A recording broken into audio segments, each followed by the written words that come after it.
Tsunami எப்படி உருவாகுதுன்னு தெரியுமா? கடல் அல்லது கடல் பரப்புகளில் பொதுவாக காணப்படும் பெரிய அலைகளோட வரிசையாகும். இந்த சுனாமி அலை அடிப்பதற்கு காற்றோ வளிமண்டலமோ காரணமில்லை. கடலுக்கு அடியில் நடக்கும் விஷயங்களினால்தான் அதிகபட்சம் சுனாமி உருவாகிறது.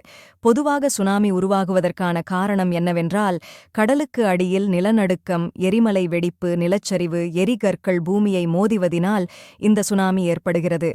88% சுனாமி உருவாகுவதற்கான காரணம் என்னவென்றால் நிலநடுக்கத்தினால்தான்.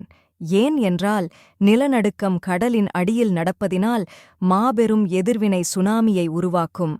ஆழிப்பேரலை சாதாரண நேரங்களில் எழும்பும் அலைகளைப் போல் அல்லாமல் மிக அதிக உயரமாகவும் மணிக்கு 800 முதல் 1000 கிலோமீட்டர் வேகத்தில் இவ்வலைகள் நிலப்பகுதிக்குள் நுழையும் பொழுது நிலநடுக்கம் ஏற்படுத்தும் பாதிப்புகளைக் காட்டிலும் மிக மிக அதிகமான அளவு பாதிப்புகளை ஏற்படுத்துகின்றன.